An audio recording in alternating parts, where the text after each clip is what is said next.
Salut à tous, j'espère que vous allez bien, c'est Romain et on se retrouve aujourd'hui à tête froide et reposée avec le recul nécessaire pour analyser ce début de saison fantastique qui a atteint son paroxysme hier avec cette victoire 7-1 contre Lille qui sera probablement le symbole de la dynamique actuelle quand on y repensera dans le futur de cette saison qui, on l'espère, restera comme ça, même si on doit bien évidemment la diviser en deux, avant et après la Coupe du Monde, en plus de ne faire aucune conclusion.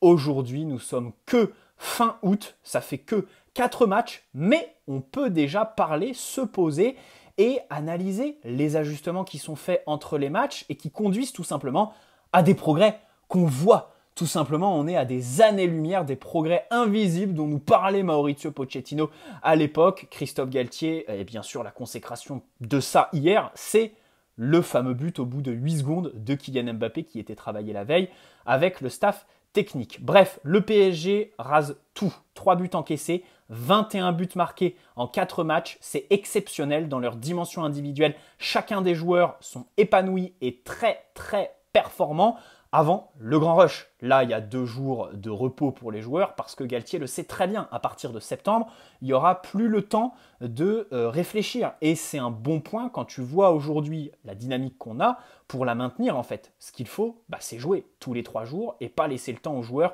de tergiverser, tomber dans la facilité. Je l'ai déjà dit dans ma vidéo d'hier. Alors on va reprendre un petit peu tout ce qui est visible dans cette équipe. D'abord, la qualité technique. Quand tu compares, bien sûr, ça va être le fil rouge de cette vidéo, la comparaison avec le PSG de Pochettino, qui était globalement horrible, qui, dans la dimension individuelle, ne faisait progresser aucun joueur, même si, à son avantage, dans la dimension physique, son staff travaillait bien, les joueurs n'étaient pas trop blessés musculairement, et puis bien sûr, les sublimer dans les grands matchs, ça, il savait faire. Et c'est là où Christophe Galtier va devoir se démarquer de Pochettino, parce qu'en réalité, si tu fais simple, Pochettino arrive en claquette en janvier au PSG, tu as l'impression qu'il ne connaît absolument pas l'équipe, ses joueurs, et encore moins la Ligue 1, les adversaires, alors que Galtier, le premier de ses avantages, c'est qu'en Ligue 1, facile de retrouver enfin facile, c'est un grand mot, mais retrouver ta suprématie, c'est tout de suite plus simple, avec un entraîneur qui connaît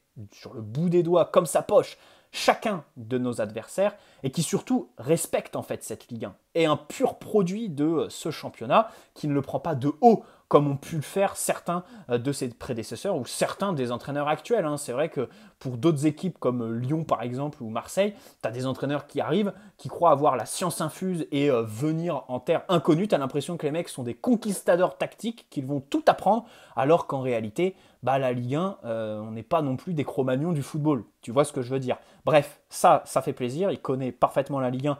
Donc bien sûr qu'analyser les adversaires, c'est plus facile. Mais il y a aussi, premièrement, noter la qualité technique extraordinaire de cette équipe.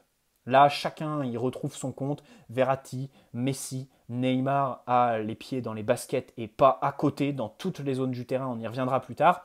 Peut-être les maillons faibles de cette équipe sont, je pense évidemment, le premier c'est Donnarumma, même si hier contre Lille, il a fait un bon match dans son ensemble. Il fait des arrêts, il est bon dans la gestion des coups de pied arrêtés dans les airs, il ne fait pas d'erreur, il est imposant. Et puis au pied, il y a eu un pressing lillois, il n'a pas fait d'erreur manifeste, alors que contre Montpellier, par moment, tu as Sergio Ramos qui le recadre verbalement parce qu'il fait 2-3 petits sauts.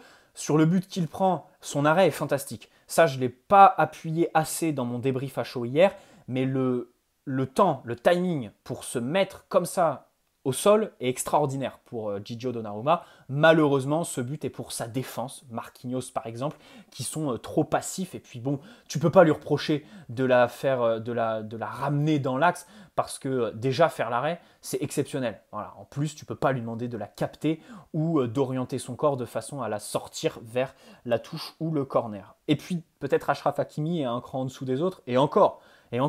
Quand il est lancé, c'est une fusée, mais c'est vrai qu'avec le ballon, tu ne le vois pas trop dribbler ou se connecter avec ses partenaires dans les petits espaces, à moins que ce soit sur des dédoublements, des phases où chacun sait absolument ce qu'il doit faire. Bref, techniquement, c'est énorme. Dans les sorties de balles, dans les 1 contre 1, Kylian Mbappé s'illustre par ses qualités de prise de profondeur, de dribble aussi. Lionel Messi, c'est une équipe qui globalement ne dribble pas trop en fait. Et l'exemple parfait pour illustrer ça, c'est Neymar, qui aujourd'hui est dans une forme extraordinaire, sans pour autant avoir beaucoup de dribbles, hein, on ne le voit pas mettre des petits ponts. Hier soir, le dribble que tu retiens du match, le vrai geste technique, c'est peut-être ce petit pont de Paredes juste avant le coup de sifflet final. Sinon, bon, il y a des grands ponts, oui. Il y a Marco Verratti à la relance, comme d'habitude. Nuno Mendes sur ses accélérations. Mais concrètement, peut-être Kimpembe aussi. Mais je vois pas trop des trois devant qui se défacent en fait, voilà, qui tricotent un petit peu. Ça, c'est vrai que la simplicité, la fluidité est extraordinaire. Ensuite, arrivons sur le travail du staff. Pourquoi? Parce qu'il y en a, c'est visible. Tu as beau dire, ouais, la Coupe du Monde, les mecs ont eu une vraie préparation physique. Bah oui, mais il fallait la faire cette préparation. C'est le travail du staff. Et ensuite, fait indéniable. Alors, c'est peut-être un tacle à Pero Henrique et le mercato qu'on fait, mais la réalité, c'est que il n'y a qu'un seul joueur qui change par rapport à l'équipe de l'année dernière. C'est Vitinha.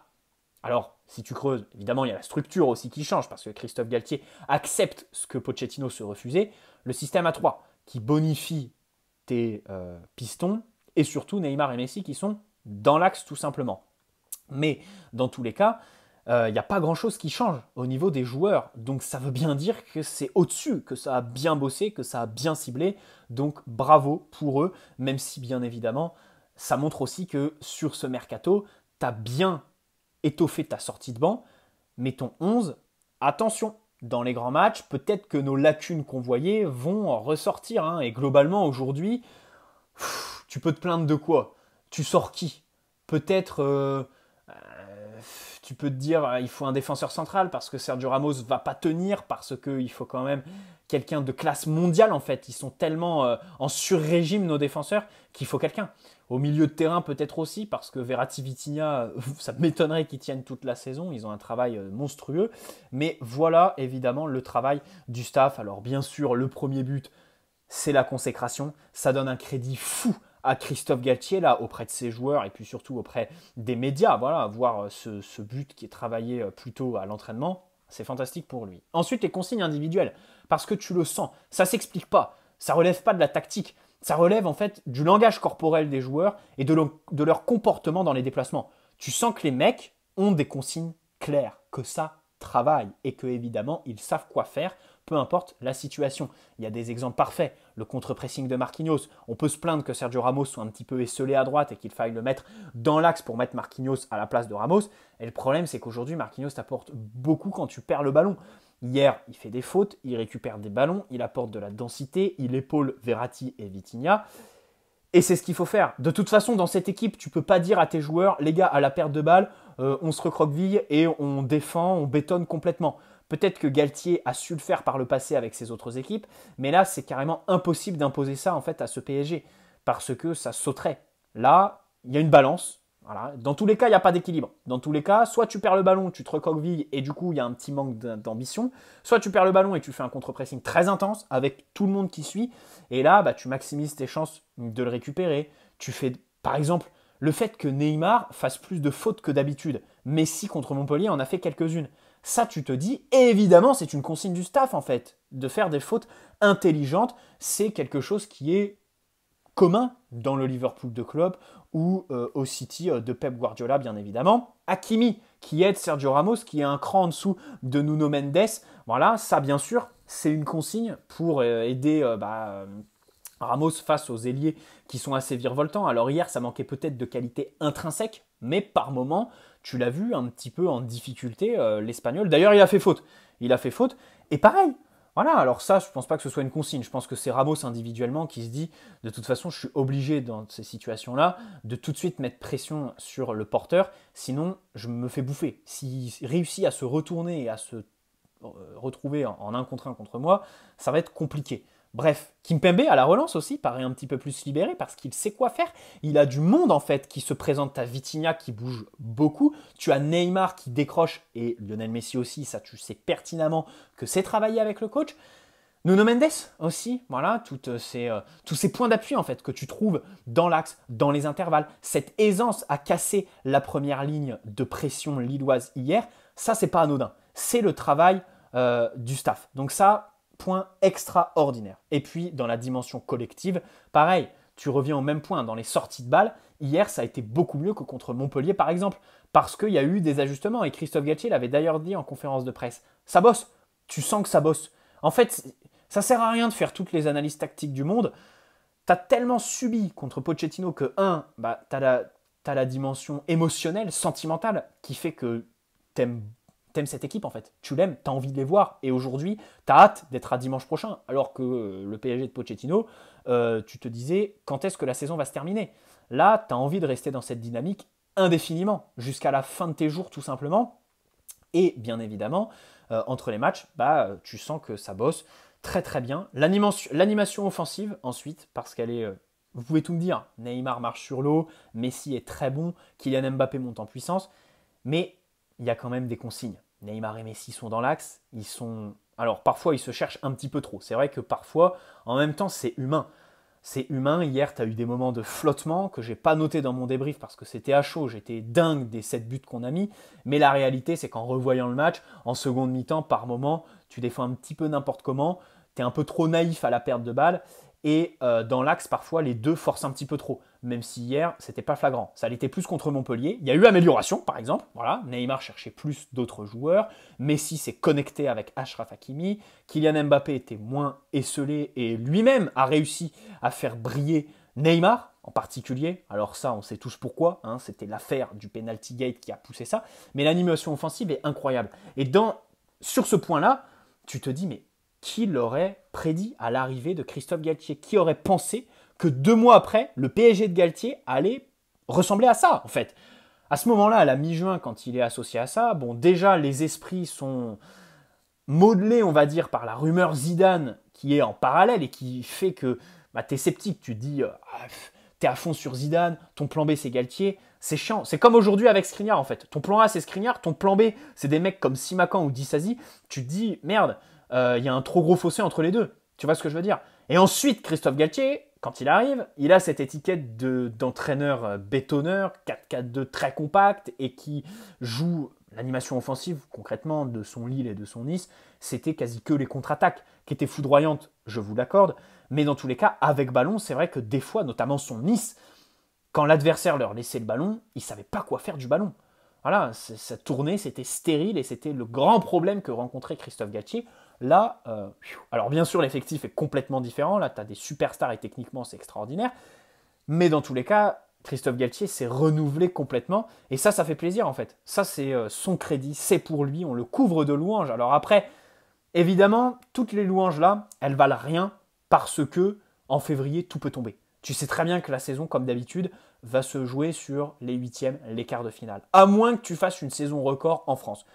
À moins que, par exemple, tu sortes invaincu, parce que c'est la tendance de parler de ça ces derniers jours. À moins que tu pètes tous les records de buts marqués, de différence de buts, de je ne sais quoi, que tous tes joueurs maintiennent un niveau statistique extraordinaire.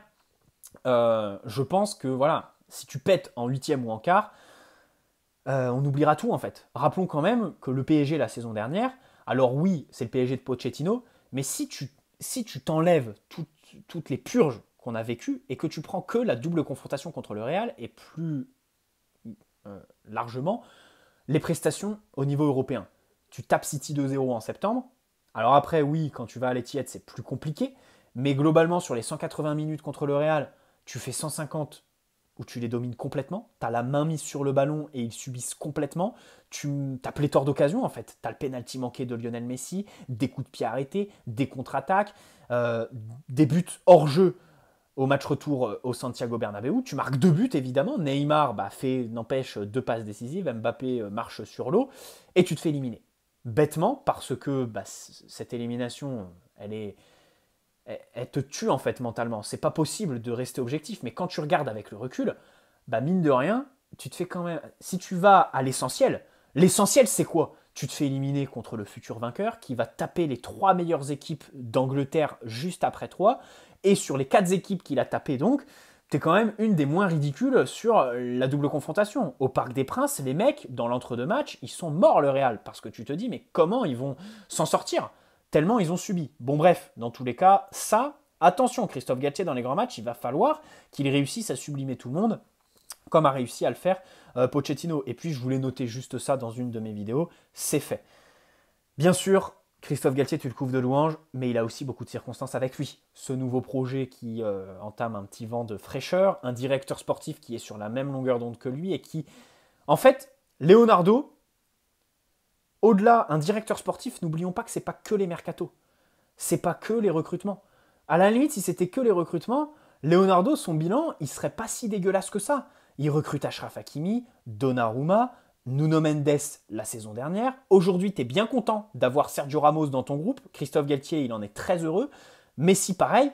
La seule catastrophe industrielle, c'est évidemment Mauro Icardi sur son fameux retour, en fait, pour Leonardo. Ce qui était le pire avec lui, c'était la gestion au quotidien. Le fait que ce soit un directeur sportif qui laisse son entraîneur comme ça face à la presse, t'as l'impression qu'il n'est pas du tout présent, en fait. Il défend pas du tout ses joueurs.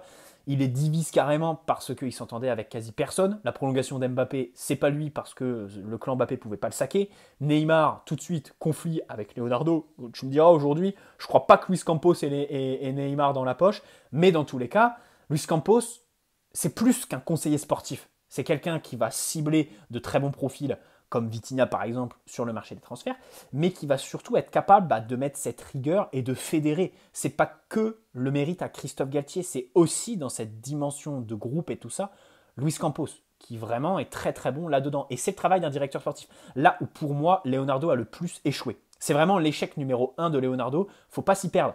Et s'arrêter sur les mercatos, c'est pas que ça, le poste de directeur sportif. Bien sûr, là, aujourd'hui, celui qui est le plus critiqué, c'est Apéro, parce que il finit mal notre mercato. Bon, il y a des circonstances quand même, tout le monde est présent, il y a eu une préparation complète, évidemment, même si tu peux te plaindre des déplacements au Japon, à Tel Aviv, c'est quand même pas grand-chose par rapport à Pochettino qui a dû préparer une saison avec Neymar qui perd la Copa América en finale, Messi qui arrive en la gagnant, Ramos qui est complètement pété et toute la clique. Il y a la Coupe du Monde bien sûr qui met les joueurs au diapason totalement et on terminera la vidéo là-dessus. Bon, d'un point de vue individuel, Neymar, je voulais m'arrêter sur lui parce qu'il est excellent dans toutes les zones. À la relance, il décroche, il est très très bon pour faire briller Nuno Mendes. Il y a d'ailleurs une complicité qui se construit entre les deux. C'est bizarre.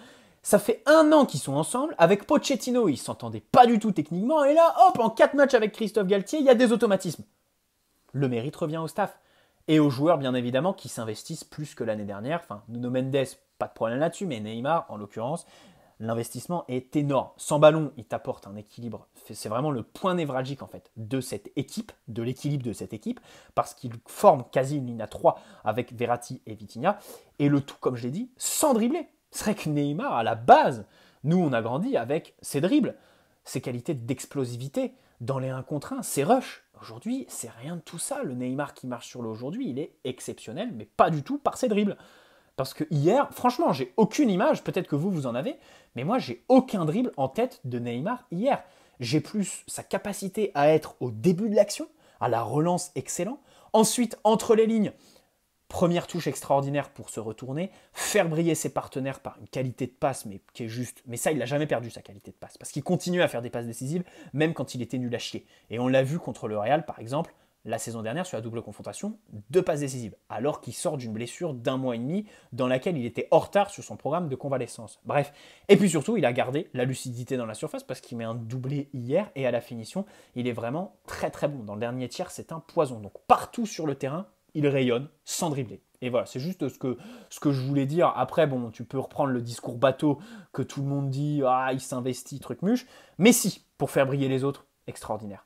C'est vrai qu'il te rend facile des passes qui sont quasi impensables en fait. Comme la passe décisive, au bout de 5 secondes, trouver Kylian Mbappé comme ça. Nuno Mendes, il a réussi à le mettre sur orbite, notamment sur son but. Et puis Achraf Hakimi, le faire briller, le lancer. Extraordinaire Lionel Messi. À la relance aussi, il t'apporte beaucoup par ses décrochages. Et ses décrochages, pareil, c'est pas anodin. Quand tu vois son langage corporel, les déplacements, tu as l'impression que c'est une évidence pour lui. C'est devenu une évidence de se déplacer comme ça parce que c'est travaillé à l'entraînement tout simplement. Même si pour Messi, j'aimerais mettre une nuance. Hier, en seconde mi-temps, il a un petit peu disparu des radars. Et globalement, au fil des matchs, il baisse en régime. Donc c'est celui peut-être des 3 que tu dois faire sortir en premier. Parce que c'est vrai que dans un grand match, si le mec, au bout de 60 minutes, il commence à disparaître, d'ailleurs au Santiago Bernabéu, tu le vois au match retour la saison dernière, c'est compliqué. Là, grosse différence avec la saison dernière. Dans la surface, il est un petit peu plus tranchant. Avec ballon, il est clairement en confiance, tout simplement. Il arrive à faire briller ses partenaires. Il est mieux utilisé aussi. Et surtout, ses débuts de match sont très très bons. L'année dernière, il avait besoin d'une demi-heure globalement. Globalement, ses bonnes performances l'année dernière, c'était de la 30e à la 65e minute. Là, c'est de la première à la 60e minute, quoi. Il te fait une grosseur et ensuite, par contre, il baisse en régime. À voir par la suite s'il réussit à être très très bon physiquement au point de faire 90 minutes très très haut physiquement, mais ça m'étonnerait. Et puis ensuite, le contre-pressing de Achraf Hakimi, Marquinhos, Verratti, les trois de devant, même si tu as des défauts. Bien sûr, à la perte, il faut... tu as tes trois qui s'investissent. Déjà, il faut qu'ils le fassent plus intelligemment parce que des fois, ils sont un petit peu trop naïfs. Ils vont aller un petit peu... Ils vont faire la course, mais pas de manière très intelligente.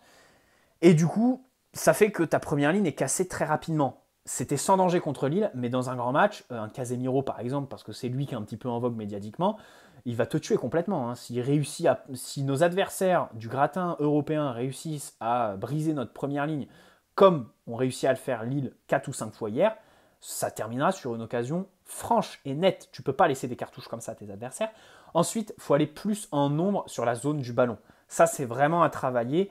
Faire coulisser ce bloc pour apporter de la densité vraiment et pas que du pressing en 1 contre 1 avec chacun un vis-à-vis. Il faut vraiment être moins large, évidemment, parce que là, bon, Nuno Mendes et Achraf Hakimi, ils sont gentils, avec le ballon, c'est extraordinaire, mais sans ballon, il faut faire coulisser ce bloc sur le ballon pour apporter de la densité et minimiser les risques de se faire, casser les lignes, parce qu'en plus, il y a aussi un autre problème, c'est que entre tes lignes, soit c'est trop étendu, soit c'est trop resserré. Parfois, Verratti et Vitinha, hier, tu l'as vu, ils marchent un petit peu sur leurs défenseurs centraux. Et ça, il faut qu'ils le travaillent et qu'ils soient un petit peu plus intelligents là-dedans. C'est un petit peu ce que j'ai remarqué en nuance à poser. Bon, défensivement, tu sens que Ramos, clairement, Détroit, c'est celui qui va être mis en difficulté très rapidement si tu lui mets un ailier vif en confiance et mis sur orbite par ses partenaires avant.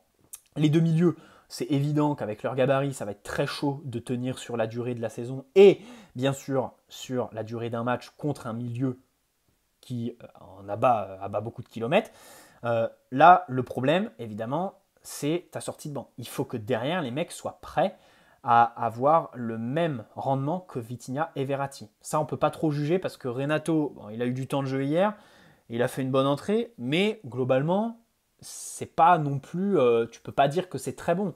Voilà, par moment, il n'y a pas grand-chose à en tirer de son entrée, Renato. Ne mentons pas. Paredes, tu vois que techniquement, il met le pied sur le ballon. C'est très bien pour calmer le rythme d'un match qui deviendrait un petit peu fou en Ligue des Champions.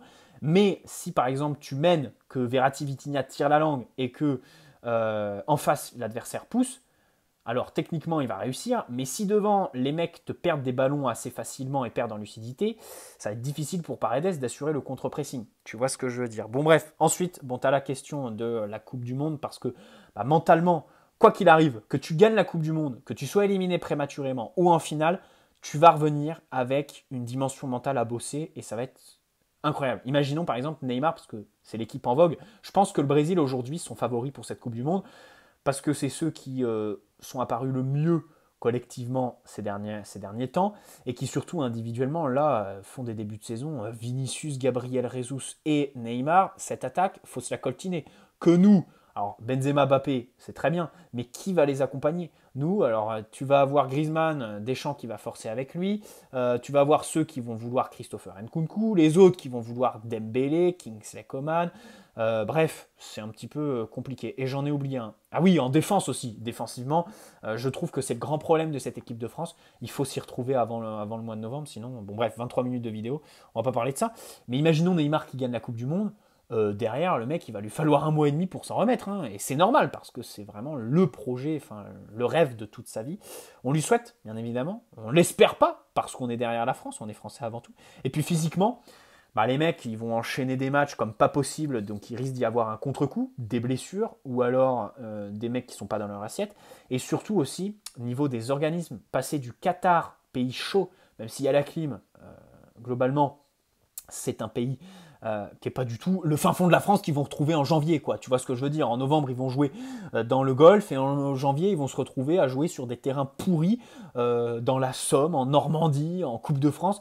Et là, le différentiel, ça risque d'être très compliqué. La sortie de banc, il va falloir qu'ils assurent les mecs. Et d'ailleurs, ça, il y en a un. Alors, Marco Verratti, dans son malheur, il y a un bon point, c'est qu'il va être assez préservé, on va dire, parce qu'il va pas au Qatar. Donc il va rester à Paris tranquille. Il va faire la fête, mais bon, qu'il la fasse, hein, parce qu'il va avoir quand même 1 mois et demi de vacances. Mais il va arriver, là, il n'a pas intérêt à se blesser au mois de février, hein, parce que lui, c'est vraiment sa saison. Là, ça va être sa saison comme le PSG et son équipe, tellement il est extraordinaire sur le terrain. Bref, à confirmer dans les grands matchs, sur la durée, aucun bilan, mais concrètement, voilà tout ce que je voulais dire du PSG de Christophe Galtier. Je terminerai pêle-mêle avec la bonne entrée de Danilo. Il n'a pas eu beaucoup de temps, mais comme quoi, voilà. Christophe Galtier te prouve que tu n'as pas besoin de temps, comme le réclamait Pochettino, pour que ton équipe ait une empreinte, évidemment, tactique et soit évidemment et ta touche, tout simplement, hein, ta touche tactique. Et Danilo t'a prouvé hier que tu n'as pas besoin d'un match entier pour montrer qu'en fait, tu es à ton avantage. Il a fait une bonne entrée, 2 bonnes interventions défensives, je crois, et puis il est sur le dernier but, il est au début du circuit de balle ouais, de l'action, je crois. Donc ça fait plaisir voilà, de voir Danilo rentrer bien, sachant qu'il n'a pas eu du tout beaucoup de temps de jeu sur ce début de saison par rapport justement à son sur-régime dans lequel il était. Et surtout, Danilo, c'est un joueur, je l'ai répété plusieurs fois, avec qui j'avais quelques interrogations. Christophe Galtier, il y a des joueurs qu'il est capable de faire briller, mais d'autres comme Danilo qui étaient une réussite propre à Pochettino, parce que son staff, a réussi à le mettre dans de bonnes dispositions physiques pour qu'il enchaîne à son grand âge, et 2, tactiquement, il lui avait trouvé un bon registre. Là, Galtier l'a fait rentrer, et on voit que Danilo est en confiance, au point de faire une bonne entrée. Ciao les amis, 26 minutes, incroyable. Bonne soirée, n'hésitez pas à poser un like si cette vidéo vous a plu, et vous abonner bien évidemment si ce n'est pas déjà fait. Ciao.